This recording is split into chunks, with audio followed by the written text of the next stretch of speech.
In this video, we will demonstrate setting up DigiExtend wireless communication radios for creating a long-range wireless link between your PC and the greenhouse. Occasionally, circumstances such as roads, riverbeds, and obstructions can hinder a landline connection, and a more practical way would be a wireless RF signal. And with this demonstration, your problems can be solved. Note, you would need a clear line of sight in order for this method to work successfully. Now, to achieve this, you would need LinkConn 1000 running on your PC and the wireless radio package that you could pick up from our Link4 web store. But first, what you want to do is go ahead and install the XCTU software on your PC. And then after that, you want to take your radios, install the antenna, and you want to make sure that your dip switches for the radio are as follows.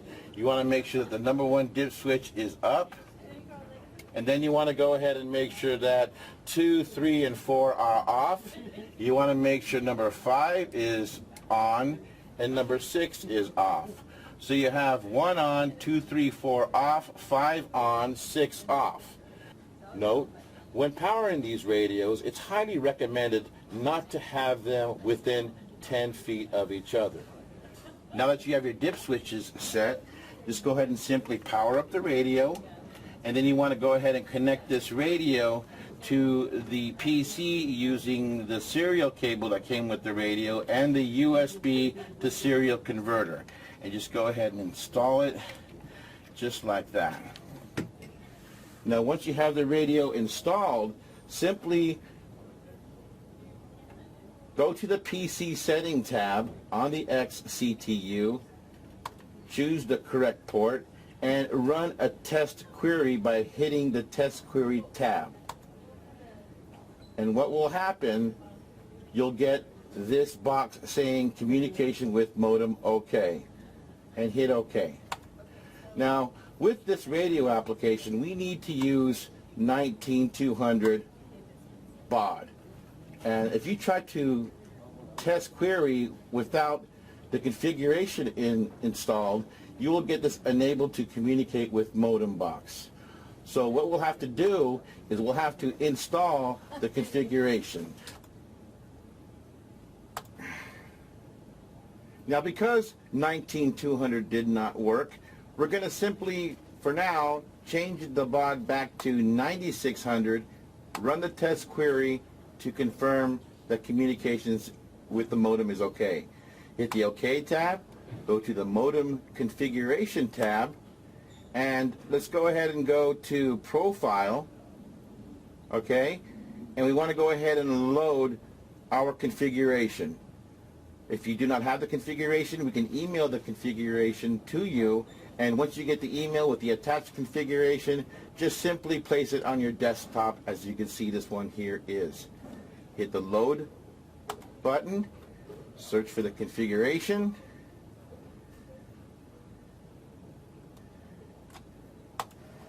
and open the configuration. Once you see it populated within the screen, write the configuration to the modem. And once the configuration is written to the modem, go to PC settings, change the baud to 19200, and you want to make sure that the flow control is none, data bits 8, parity none, and stop bits 1. And then you want to go ahead and do test query. And as you can see, the communications with the modem at 19200 is now okay. You want to do the same setup with the second modem. You want to go ahead and take the second modem that you have, connect the second modem to the USB serial cable, close XTCTU, and reopen XTCTU with the baud at 9600. Hit test query to confirm that it's okay, go ahead and go to modem configuration, load the configuration, and we want to load the configuration extend file, and then write it to the second radio.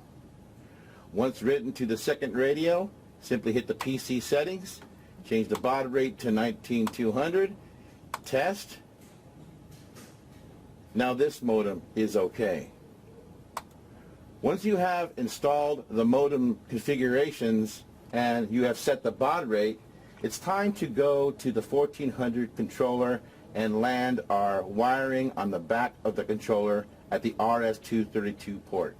We want to go ahead and take our 3-wire pigtail, and we want to go ahead and land our 3-wire pigtail as follows. You want to take the orange wire and you want to install it on the RX terminal block. You want to take the green wire, install it at the GND terminal block, and take the red wire and install it on the TX terminal block at the RS-232 port. Now, before connecting the radio to the pigtail at the iGrow, you want to do a range test using the loopback modem. Just simply connect the loopback modem to the second radio in the greenhouse, and then you want to go back to the PC where the XCTU software is located on, and you simply want to go ahead and hit the range test tab and hit start. And as you can see, we have 100% successful connectivity with the radio in the greenhouse. Once the range has been established, simply close the XCTU software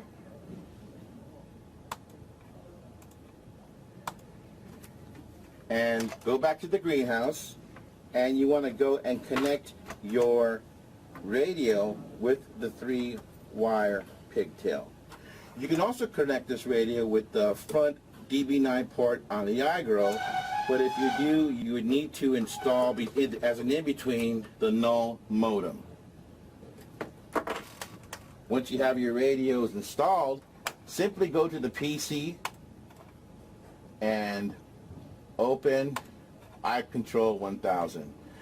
And as you can see immediately, the iGrow1000 is breathing, and the zones now are viewable with the wireless radio application. And that's our video in connecting LinkConn with the iGrow1400 controller using Digi Wireless Radios.